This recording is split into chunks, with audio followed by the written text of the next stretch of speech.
సిద్దిపేట జిల్లా గజ్వేల్లోని శ్రీ వాసవి కన్యకా పరమేశ్వరి అమ్మవారి ఆలయంలో ఆర్యవైశ్య సంఘం వాసవి క్లబ్ ఆధ్వర్యంలో వాసవి మాతకు ప్రత్యేక పూజలు నిర్వహించి 33 రకాల నైవేద్యాలు సమర్పించారు. ఈ కార్యక్రమంలో పాల్గొన్న మున్సిపల్ మాజీ చైర్మన్ రాజమౌళి మాట్లాడుతూ అందరికీ శ్రీ వాసవి మాత అనుగ్రహం ఉండాలని, అమ్మ దయ ఉంటే అంత మంచి జరుగుతుందని, ప్రతి ఒక్కరూ దైవభక్తి సేవాభావం కలిగి ఉండాలని, అమ్మవారికి ప్రత్యేక పూజలు, సామూహిక పారాయణం, గీతా పారాయణం నిర్వహించడం అభినందనీయమన్నారు. అనంతరం నాచారం దేవస్థానం డైరెక్టర్ జగ్గయ్య గారి శేఖర్ మాట్లాడుతూ వాసవి కన్యకా పరమేశ్వరి అమ్మవారి ఆలయంలో ప్రతి వారం అమ్మవారికి ప్రత్యేక పూజలు నిర్వహించడం జరుగుతుందని, అందులో భాగంగా అధిక మాసం సందర్భంగా Vasavi club, Vasavi youth club, Vasavi Vanitha club, Aryavysya Sangham ఆధ్వర్యంలో 33 రకాల నైవేద్యాలు అమ్మవారికి సమర్పించడం జరిగిందన్నారు. ఈ కార్యక్రమంలో పురోహితులు శంకర్ పంతులు, ఆర్యవైశ్య సంఘం నాయకులు సిద్ది భిక్షపతి, ఉప్పల మెట్టయ్య, ఎర్రం శ్రీనివాస్, కాశీనాథ్, అత్తిలి రాజేశం, కైలాస ప్రశాంత్, ఉమేష్, సిరిపురం సత్యనారాయణ, మహిళామణులు, వాసవి క్లబ్ సభ్యులు పాల్గొన్నారు. జై వాసవి, జై జై వాసవి. ఈరోజు చాలా సుదినము. అధిక మాసంలో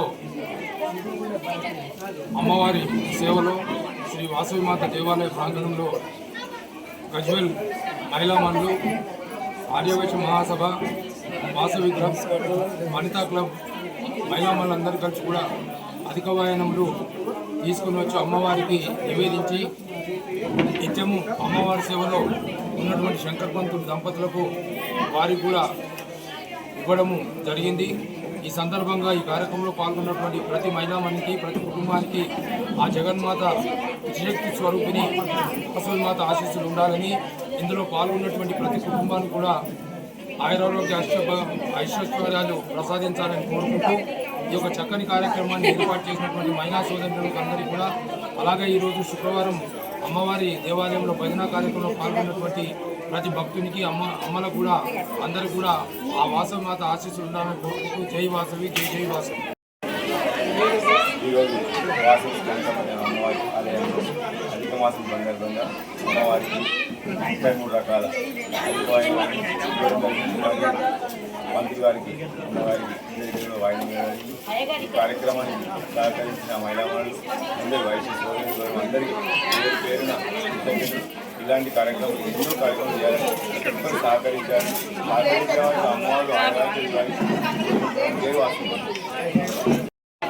చాలా గుళ్ళతో ఉన్నటువంటి గజ్వేల్ బుధవారం అయ్యప్ప స్వామి, శనివారం అయ్యప్ప స్వామి, గురువారం నాడు సాయిబాబా టెంపుల్, ఇట్లా జరుగుతున్నటువంటి కార్యక్రమం కూడా మన శేఖర్ బృందం ఇక్కడ అమ్మవారి దగ్గర శుక్రవారం నాడు భజన పెట్టాలనే ఉద్దేశంతో సంవత్సరానికి వారంలో ఒక్కరోజు మీరు భక్తిగా అన్నదానం చేస్తారా అని అందరినీ సంప్రదించి ఒక 65 మందితో తయారు చేసి ఈ కార్యక్రమాన్ని నిర్వర్తిస్తున్నారు. వాళ్ళ బృందం అంతా ఒక అద్భుతంగా ఒక మామూలుగా చిన్న గుడి, ఎవరు రాని ప్రాంతం, ఇక్కడ ఈ నిర్మానుష్యంగా ఉన్నటువంటి ప్రాంతంలో కూడా ఎక్కడ మనిషి సాధించింది ఏం లేదు అన్నట్టుగా ఇక్కడ అన్ని షెడ్ వేయడం కానీ, బండలు వేయడం కానీ, అమ్మవారిని పూజ చేయడంలో కానీ, పంతులను పిలుచుకోవడంలో కానీ అన్ని మంచి కార్యక్రమం చేయడంలో అందరినీ ఏకం చేసి ఇక్కడికి తీసుకురావడం జరుగుతుంది ఆ బృందం. మరి నిజంగా ఆ బృందానికి ధన్యవాదాలు తెలియజేయాలి. మరి ఇంత చిన్న గుడి, ఈ గజ్వేల్ లోపల వాసవి గుడి చిన్న గుడి ఉన్న గజ్వేల్ ప్రాంత వాసులు అందరూ వచ్చి కూడా ఇక్కడ అన్ని కార్యక్రమాలు చేస్తున్నారు. గజ్వేల్లో ఒక పెద్ద గుడి, స్టేట్లో నెంబర్ 1 5 కోట్ల రూపాయలతో తయారు చేస్తుంది వాసవి కమలం గుడి. ఆ గుడి కొంత ఇప్పుడు సంఘం వరకు తయారైంది. అది అయినట్టయితే ఈ స్టేట్లోనే నెంబర్ 1 పూజా కార్యక్రమంలో కానీ, భక్తి కార్యక్రమంలో కానీ, ఆధ్యాత్మికంగా గుడి తీసుకొచ్చే గుడి.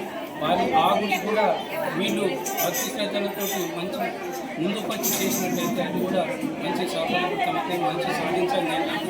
మరి ఇక్కడ ఏం లేని పరిస్థితుల్లో కూడా ఇంతమందిని పిలిపించి గజ్వేల్ ప్రాంతం, గజ్వేల్ ఒక పెద్ద గ్రామం, సీఎం కాన్స్టిట్యున్సీ, అటువంటి కాన్స్టిట్యున్సీలో ఉన్న జనాలందరినీ కూడా ఇక్కడ తీసుకొచ్చి చేస్తున్నారంటే మరి అక్కడ కూడా ఎంత బాగుంటుందో అర్థం చేసుకొని వైశ్య సోదరులందరూ కూడా దానికోసం సాయం చేసి ఆ గుడిని అద్భుతంగా నిర్మించుకొని అక్కడ పూజా కార్యక్రమం నిర్వహిస్తున్నారని తెలియజేస్తున్నారు.